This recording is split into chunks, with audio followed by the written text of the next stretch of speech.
that is what's bothering me when I learned the story of Tisha B'Av. And the story of Tisha B'Av is all about the story of the hatred amongst the Jewish people during the Second Temple that led the divisions, that led to the Romans having the ability to do what they did.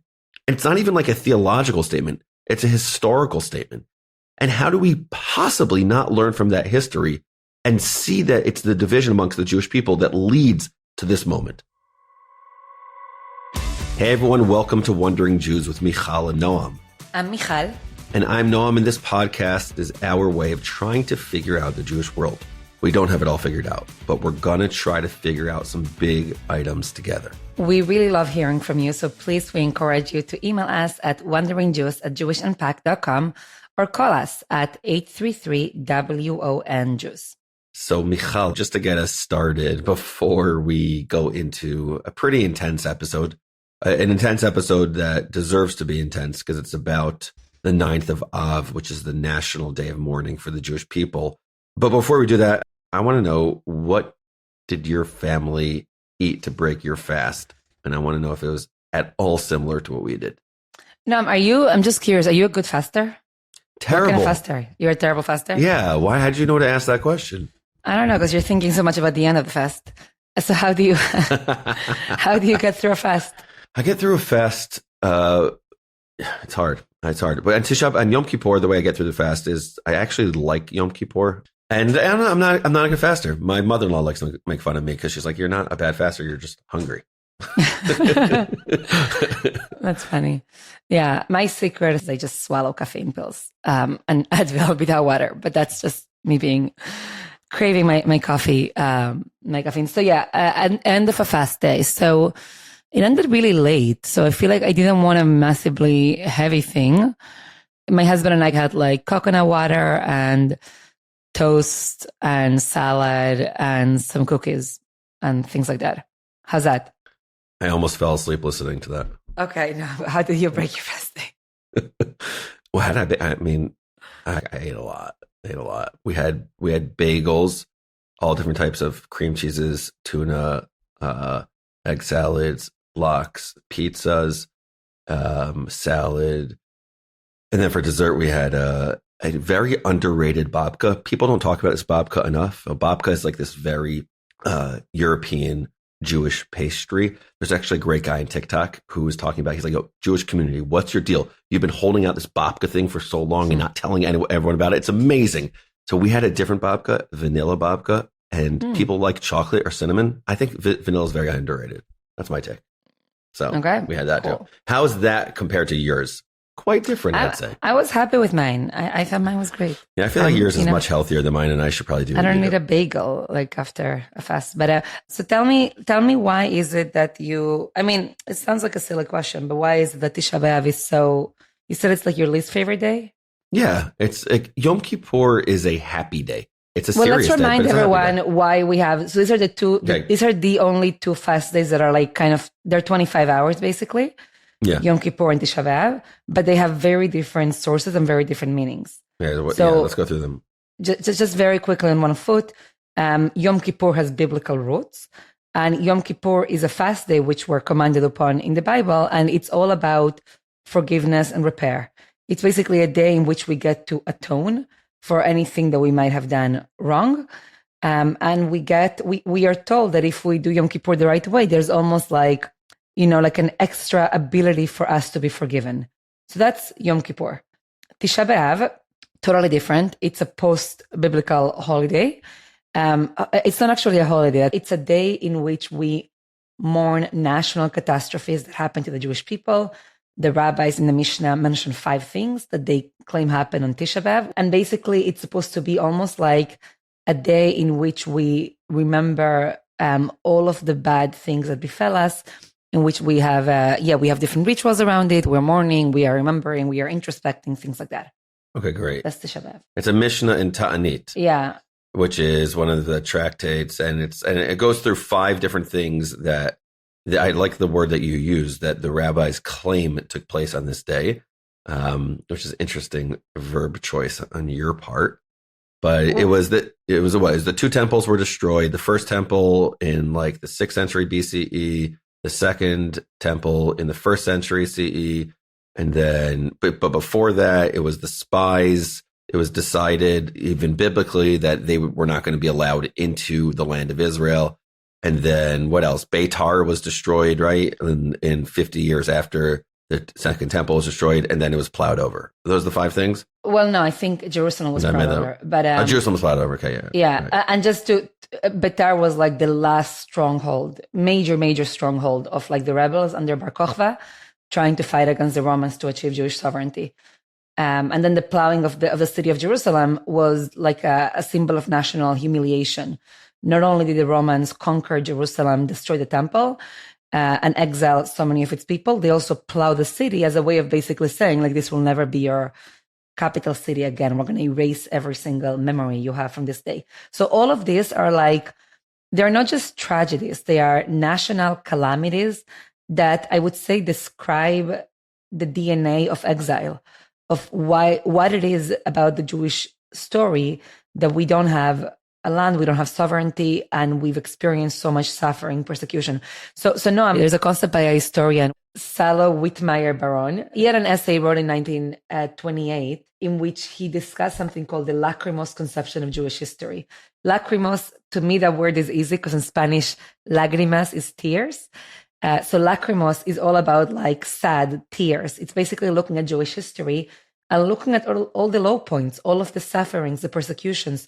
Jewish history as one, as persecution after another. And I think that Tisha B'Av is almost the day in which we think about the lacrimose conception of Jewish history and we mourn it. Mm-hmm.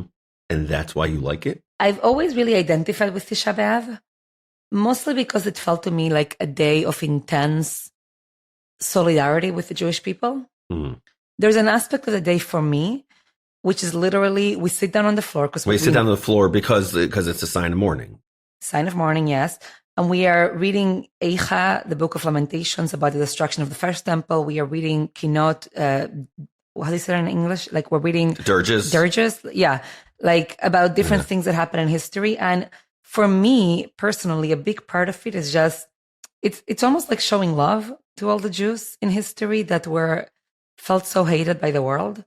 And there's something there that feels really sacred to me. Like, I don't know if you have this, Noam. Sometimes when I look at pictures from the Shoah, from the Holocaust, and you see there like Jews who are being humiliated or suffering or just, in so much pain. And one of my reactions is I want to reach to the photograph and just like hug them and tell them you are loved. You are, even though you're experiencing so much hatred and suffering in a world that is so indifferent to your life, I am here as a Jew who loves you endlessly. So that to me, there's a part of Tisha B'Av that like feels really like it's a way for me to express my deep, deep love and connection to Jews across history who suffered so much. So you're pastoral even to people who died years ago. This is not pastoral. This is solidarity. And you feel sympathy, you feel a connection to, you feel like a love for the Jewish people who came before you. So I'll tell you why I'm struggling with it, at least this year, and I want to get your take on it. Okay, you said something that was interesting. You said when you were describing the 9th of Av, you said that we're mourning basically the lack of sovereignty, ending of Jewish sovereignty in different ways, and what others did to make it the case that the Jewish state doesn't exist and the Jewish people don't have their own autonomy and sovereignty and the like. So I want to tell you a story. I do this scholar in residence at this sleepaway camp. And last year in 2023, it was the summer of what we thought was the most intense, difficult fighting between the Jewish people. And there was a group of what's called the Mishlachat, meaning the delegates. I don't know how you said it. The people that go from Israel to the United States of America, and they go into the camp.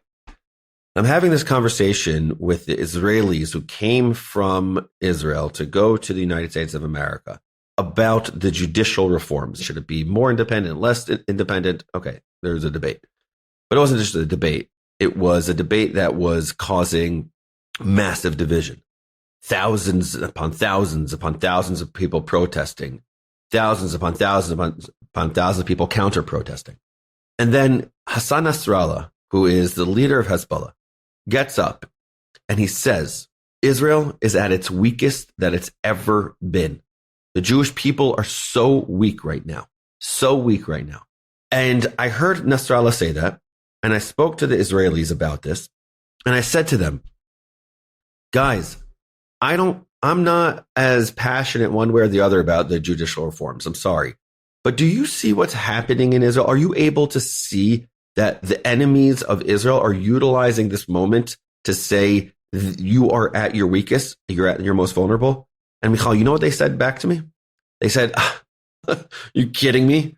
He's bumbling. He just says whatever is on his mind. Israel's so strong. Israel can never get hurt by someone like Hezbollah, like Hamas. He's just being himself. Ignore him. Okay. And I was amazed because I'm obsessed with Jewish and Israeli history, as you know. I was amazed that we, the Jewish people, couldn't access our history and allow it to help us think about what the future will entail. Now, I had no idea the 7th of October would happen after that. I mean, I didn't know that. No one knew that. But I was really scared, I think that's the right word, by what people call the conceptia, which is another term for basically the arrogance, the thinking that the Jewish people are just going to thrive, go forward, figure it all out, and everyone will be just fine. And everything's just fine. There's so much division amongst the Jewish people. And so I want to ask you, how did we not see this coming? And that is what's bothering me when I learned the story of Tisha B'Av. And the story of Tisha B'Av is all about the story of the hatred amongst the Jewish people during the Second Temple that led the divisions, that led to the Romans having the ability to do what they did. And it's not even like a theological statement. It's a historical statement. And how do we possibly not learn from that history and see that it's the division amongst the Jewish people that leads to this moment? And that's why Tisha B'Av this year for me is come on. We're talking about our enemies. We're talking about the external folks. Who cares about our external folks? Look at what's happening internally. How did we not see this coming? So Noam, you're saying two things here, and I want to respond to them separately. The first thing that you're saying is you're reminding us that Tisha B'Av is not only focusing on external enemies, whether it's the Babylonians, the Romans, the Spanish, the Germans, but that actually the way the rabbis constructed the day and its liturgy, it's supposed to be a lot of thinking about what we did, our own agency, our own internal problems, especially the destruction of the Second Temple. The rabbis say that it was internal strife, really war between different factions of the Jewish people, that led to the Romans being able to come in and destroy the temple and take the people into exile. So that's one thing you're noting. And I think you're bringing up questions there about what does it mean to have a day in which we mourn our own, the way that I said it, love our own, talk about our enemies, but also do this internal introspection. The second thing you're bringing up is we had tremendous division right before October 7th. How do we think about this? But the only thing I want to take issue with what you said, Noam, is that I think the experience that you had with those people in camp, I'm not sure it's a representative experience. Over Shabbat, actually, I picked up a book that had 75 essays about the future of Israel. And this was a book that was published right before October 7th. So it was really just reflecting on those fights, within Israel. And essay after essay after essay was just focusing on the machloket, on the strife, and saying we have to get it together because we know that this is weakening us. And we know that terrible catastrophe can happen if we don't have some measure of unity. So I do think there were people who were noticing it. I don't think anybody could imagine the terrible, terrible catastrophe of October 7th and the way it evolved. But I do think that was the beginning of a conversation that was already happening in Israel. But I share, so Noam, let me go back with this in mind.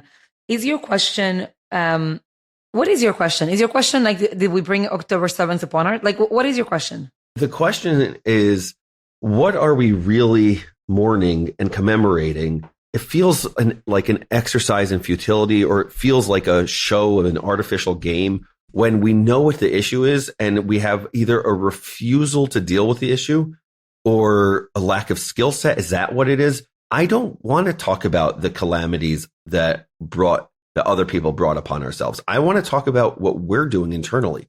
Like, I like the story of Kamsa and Bar Kamsa, which is the story in the Talmud that goes through internal strife. You know the story, right? And the wrong person got the invitation, and he shows up to the party, and the host of the party is like, I don't want you here. What are you doing here? And the guy's like, I got the invitation. I don't know what to tell you. And the host of the party is like, well, get out of here. He's like, I'll pay for your party. I'll do whatever you need. Just like, let me be here. Let me not be like embarrassed, or let me just be here. And then there are a bunch of rabbis who are at this party, and they don't do anything about it. So he gets super duper offended by the whole thing. And he goes to the Roman authorities and basically is like, yeah, the Jewish people have a real issue with you. And the Roman authorities then lead to the destruction of the Second Temple. And that's how the rabbis choose to tell the story of what led to the destruction of the temple. I love that they look internally and say, this is what led to the destruction of the temple. And I think Tisha B'Av should be a time that we spend time being like, this is what's going on today. This is what's happening now. And let's figure out how to be a better people now. That's my lament about this day of lamentation. Yeah, but Noam, I don't understand why you think we have to choose one over the other. The Tisha B'Av is supposed to contain everything, but part of the reason it contains everything is so we can learn from it. So even right now, when you were speaking about the destruction of the Second Temple, to me, part of what I do every year is I learn about the history of how the Romans conquered the Jews and eventually exiled them and destroyed the temple. And part of what you learn there is not only this moving rabbinic story, but you even read there like Josephus, who was a previous Jewish general, eventually became a historian for the Romans. But you read Josephus describing the Roman generals basically telling each other, let's hold off a little bit, let them fight each other more, weaken themselves internally, and then we'll come in. So, but that's actually really important, Noam, because we need that view of history to understand what came before us. And we also need to understand the relationship between our own internal state and the capacity of our enemies to destroy us in order to move forward. So I'm not sure why you think these are like intentional with each other.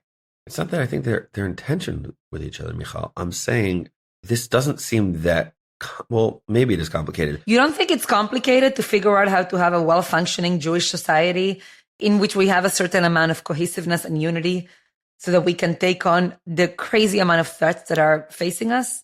I think it's so hard. Why is it hard? Because even take something like the judicial reform. I had pretty strong feelings about it. And I could still understand why people would disagree with me. And I could still have questions about the best ways to carry something out. Sometimes when we have huge social issues, it's not simple at all. I don't know. I don't feel so confident that I know how to solve everything. I'm not at all suggesting I feel confident that I know how to solve everything in the slightest. That's not what I'm saying. What I'm saying is that the result cannot be internal hatred for the other's opinion and thinking that you have the whole truth and you need to beat the other into submission.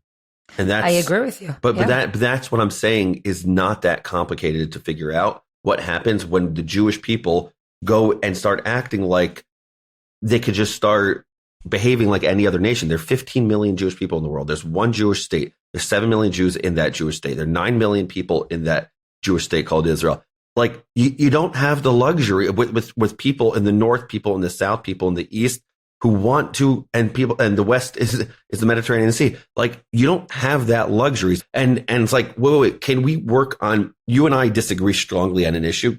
Why don't we work on how to not hate each other because we disagree on an issue? Like that to me is a major part of it. Part of this whole thing. So let's work on that. Two reactions. Number one, let's include that. Let's include that in our prayer experience. First of all, I think that a big issue for me that I think a lot about is leadership. And even when you think about like the sin of the spies, that's one of the sins and consequences that we think about on Tisha B'Av. It starts with bad leadership. And then you have like social contagion, basically, of the leadership convincing the people to reject the promised land. So I guess I'm saying I have less impatience with the people. I have more impatience with the leadership, personally. Second thing, Noam, this conversation is reminding me of the following. there is a concept in rabbinic tradition in which different prophets are categorized differently. So prophets are supposed to really look at the world and think about the gap between the way the world is and the way the world could be. And prophets mostly worked with the people of Israel. And you have three types of prophets. One type of prophets are those that are described as Tovei Kvod Aben. I'll describe it in a second. One are Tovei Kvod Av, and one do both. So some prophets are the ones who look at the Jewish people and they are very impatient and angry on behalf of God in this case because of how bad the Jewish people behave.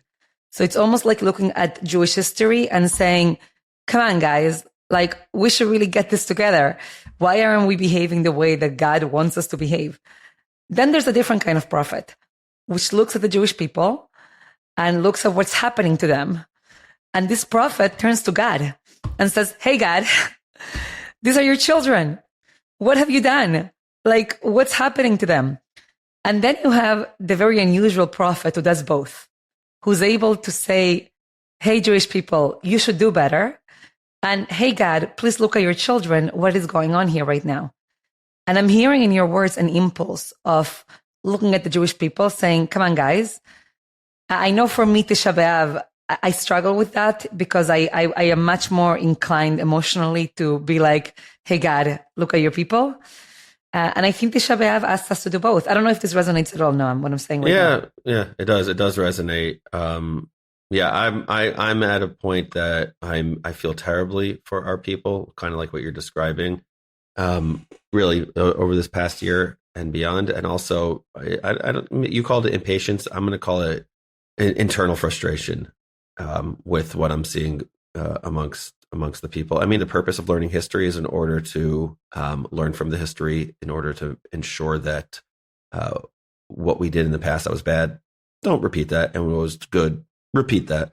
And my sadness over the past year is now being expressed in terms of frustration. And when I think of the 9th of Av, that's maybe my frustrations coming out this year in a different way. So now let me ask you, can you maybe tell us from the Tisha B'Avs you've experienced, what are moments that you learned from that you think we could take with us this year about what it means to do Tisha B'Av in a way that allows us to do introspection this year? Yeah, I think so. Maybe one idea, just spitballing here, but maybe one idea for us to be doing this year is to be working on with groups of people, things that we strongly disagree with each other on, and hear each other out and work on the opposite of sinat chinam, which is translated as baseless hatred. But really, great rabbis have described it as hatred that comes out of jealousy, out of anger, out of things like that, and replace it with ahavat chinam, which is what Rabbi Kook spoke about, who is one of the great chief rabbis of Israel, the first one, well, before the state of Israel was created.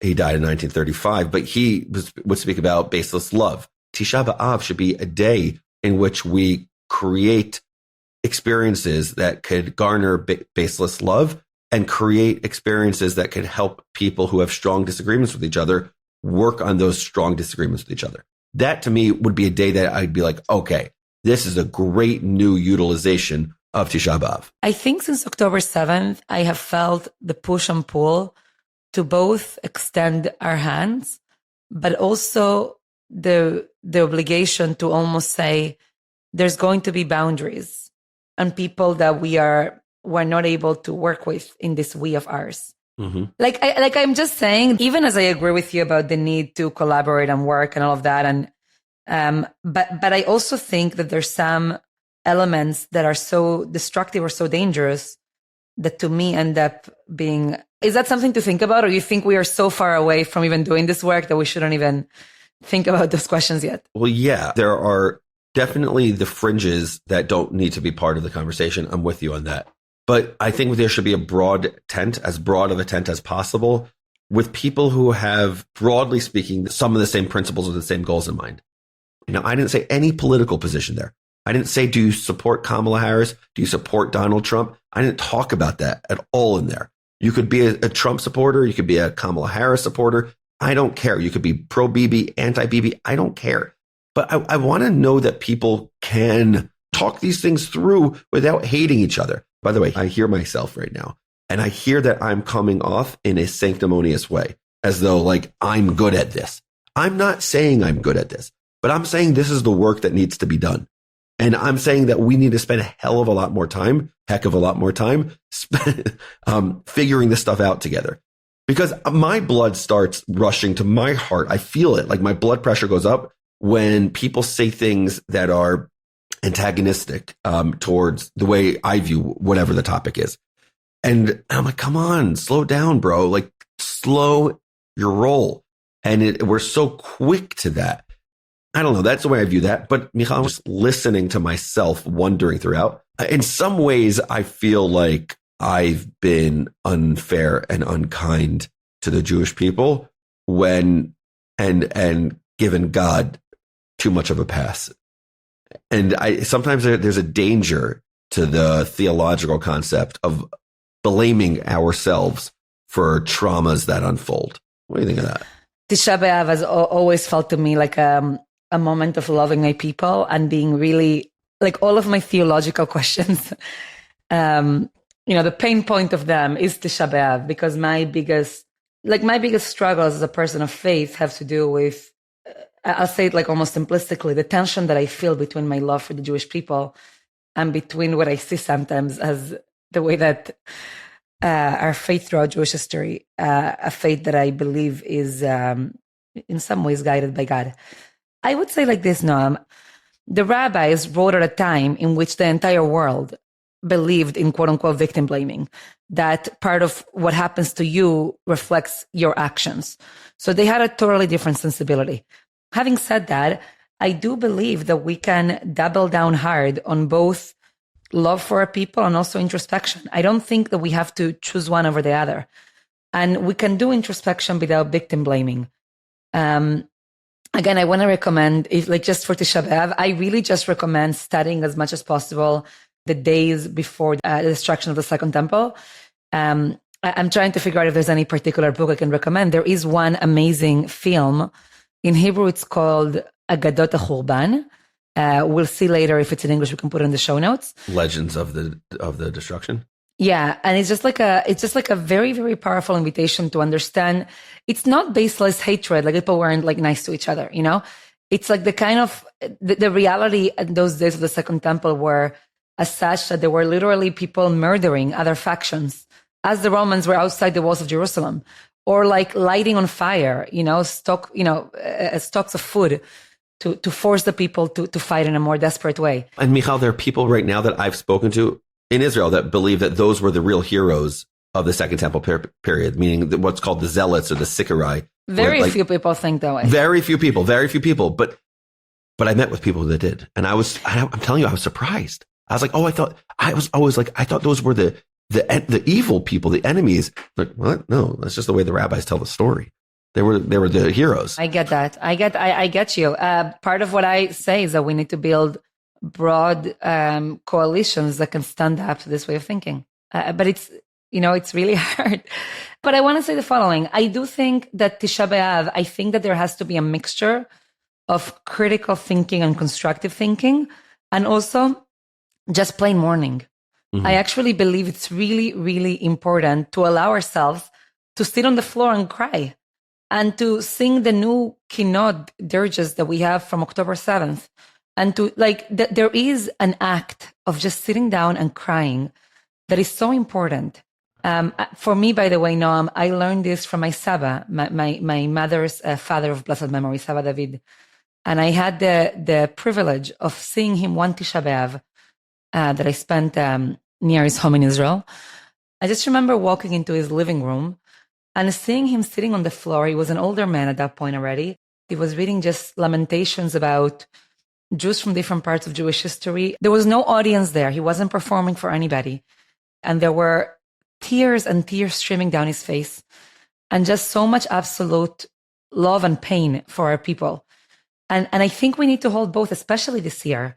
I think that there is a real need to cry, to mourn, to allow ourselves to face the ugliness of everything we've seen, to also to face the fact that we're back in Jewish history, that maybe we never left, that there is real Jew hatred out there that shapes who we are. And to do this while also doing introspection. It's not easy. We are supposed to somehow do it all. So this is not really a way to uplift any of us. But I do think, maybe I'll just say, I do think we need to prepare for Tisha B'Av. Like I know for me, it's a little bit quote unquote easier because I happen to run services. So I think a lot about what I want it to look like, what I want the mood to look like, what are we going to read this year, but I want to encourage everyone here, anyone who's listening, just like prepare for Tisha B'Av.